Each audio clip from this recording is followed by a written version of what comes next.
Hi, I'm Erin. I'm the artist behind Erin Farnsworth Studio. You can find me on social media at Erin Farnsworth Studio or on my website at erinfarnsworth.com. That's E-R-I-N, and Farnsworth is just how it sounds, F-A-R-N-S-W-O-R-T-H, erinfarnsworth.com. So this is my first video in what I intend to be a whole new series of videos. I'm a professional artist. I've been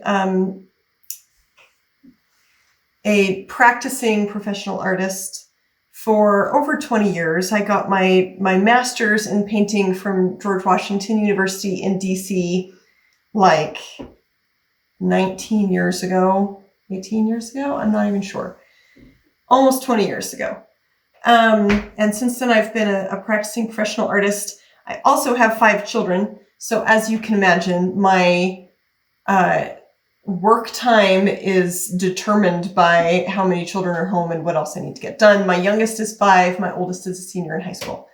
So today I just thought I would introduce myself and show you around, make you familiar with my artwork, and start off this video series giving you a sneak peek into my studio and into my home and some of the work that I put up in my own house. So follow along with me. I'm going to take you on a little tour.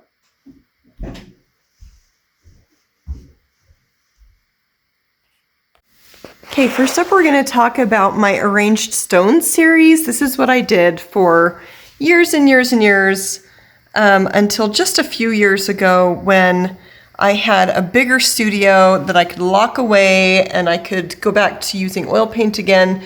Oil paint with little kids around can be kind of a tricky situation. So for a long time I did watercolor. These rocks here are watercolor. This is one of that series.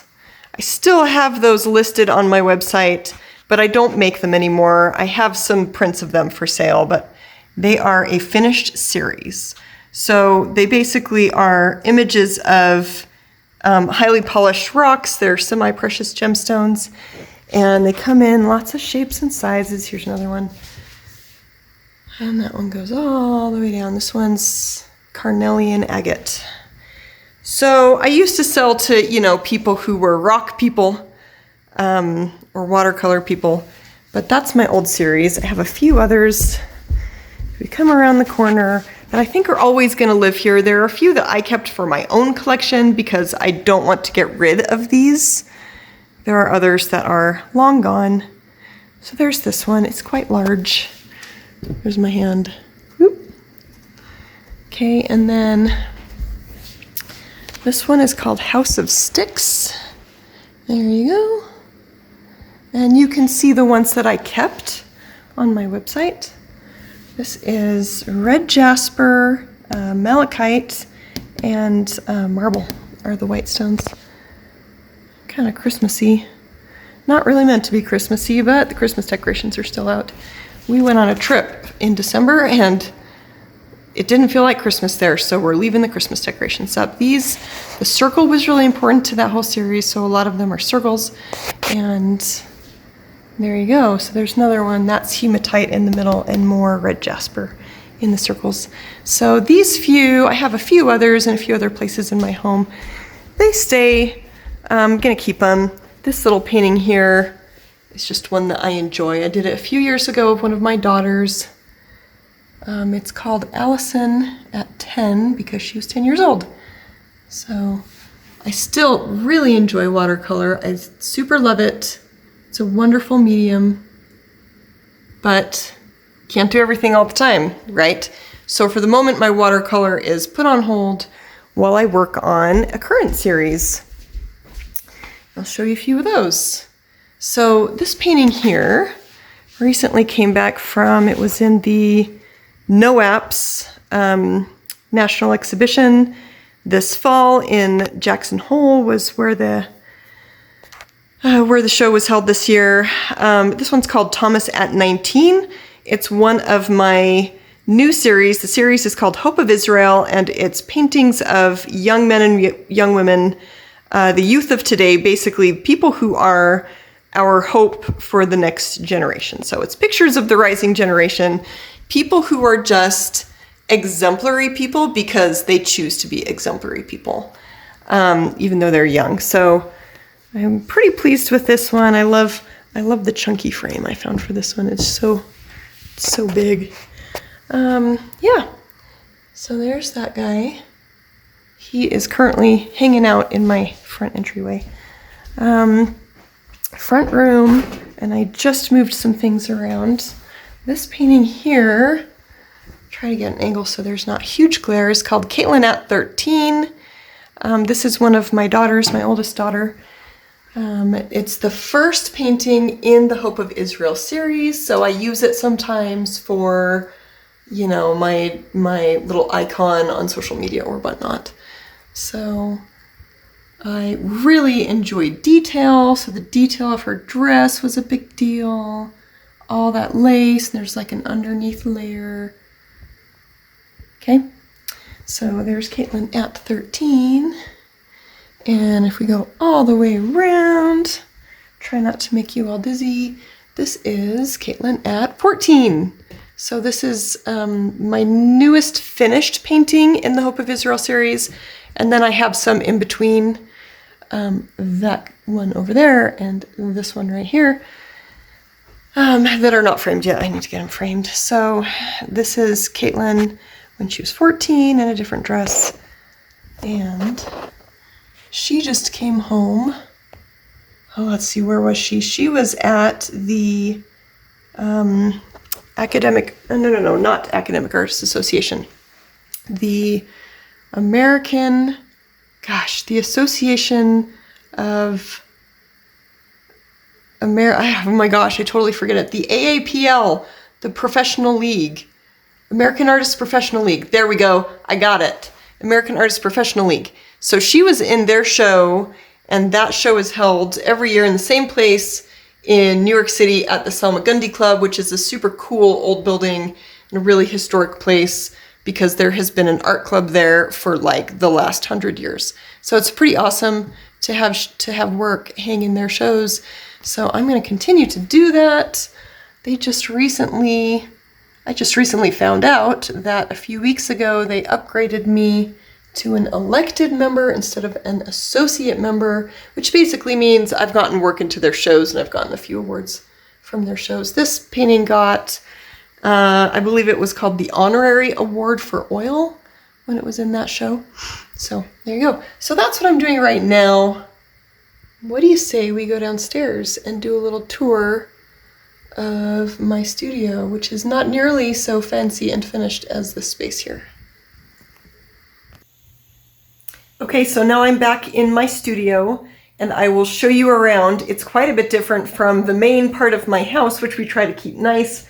It's a workspace, so I'm not stressed out about it looking fancy. It just needs to be really functional.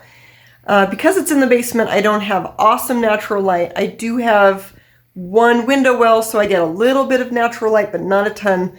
So I use a lot of photography lighting in my studio. I have soft boxes and some other things. And I also have replaced the ceiling lights with some really bright like floodlight LEDs that are daylight. And I like those. I don't like having a lot of yellow light or dim light when I paint. I feel like it affects my color saturation, and I want my color to be really punchy, so I want it to look bright in the bright light, and then in dim light it still looks pretty good. So let me flip this around and I will show you what's in my studio. Okay, so we'll do it as if you're walking in. Okay, so walking in, it's kind of at the bottom of the stairs. And I have a desk area. My husband kind of fought me on this. It's an old desk that came from his office, which we dropped in the middle of the road trying to unload it. And the chair is a used chair. And he was like, "You don't have space for this in that room." And I was like, "Yeah, I do. I'll show you how." So now I have to make it work, you know? It's been here for a while. I like it. It's a nice place to draw. I also keep, you know, files and businessy things in there. Also, our router happens to have to live there. Sometimes I throw on the wall the leftovers from doing a drawing. I do a drawing first, and then I transfer that drawing onto my panel. And the way that I do that is I put transfer paper underneath the drawing. So these are the drawings. I put transfer paper underneath, and then I trace my own drawing with a red pen so that I know where I've been. And these are just the leftovers. Sometimes I get a little superstitious, like if I throw them away like immediately, that somehow I'm gonna need them later. So I don't know, I stick them on the wall every now and then. So you'll notice this room is kind of partially finished, like they did the pattern on the ceiling, and I've got drywall and I have baseboard, but I opted not to go ahead and paint it and finish the floor. Most of the floor is cement. We just have like a little bit of an area rug thrown down, an old area rug. And I'm gonna leave it that way for a good long time, probably until I don't have little kids anymore, because my kids come in here and do art, and there's, they get Play-Doh on the ground and paint and all kinds of stuff. So I'm a little more careful. I tend to be a pretty tidy painter. So someday I may paint the wall and throw down some tile or something, but just some vinyl tiles or something like that. So there's a few paintings that are up that are left over from a show that I did last spring. This is a brand new tiny little, tiny, I mean like really tiny, landscape painting from our trip that we went on in December. There's the second one. I only ended up doing 2 paintings on that whole trip. So if you want to hear about that, it's in my newsletter that went out for January. That will happen before this. Here's some other prints that are framed from that show, and extra easels I keep in the corner just out of my way. I have a glass table from an old house from a long time ago that I keep and I love, because the kids can mess it up like crazy, and all I have to do is wipe it off or scrape off the paint, and it's still good. I like to gesso small boards on it and things like that, because I can just take a scraper, like a razor blade scraper, and get it all off. So on this other wall, there are kids' crafts and whatnot. All my sewing stuff is down here, and then kind of the left half is all crafts and sewing things and wrapping paper and stuff like that. The right half is all professional stuff. Up high I have, pretty much. That's extra packing material. Sometimes if I get a box that's a really good size to ship a painting in, I'll just keep it. I have stacks of good frames, and sometimes like gessoed boards I can use. Over here are spent, some of these are just sketchbooks, but some of it is spent photographs. So see how there's like bits of photographs from old paintings? There's my daughter's hand from that painting I showed you earlier. So I don't know, I just keep these around. I have a whole stack of them. I probably don't need them. There's that young man's face. You'll notice that I print photos that are, I'm gonna drop the phone.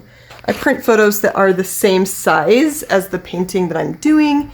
It just makes it a tiny bit easier, right? If I'm looking at something and I want to get a good likeness, I don't want it to look exactly like that. I don't want it to look exactly like the photo, but I want it to look real. So, and then I keep some, I have some small easels. I have gesso back there.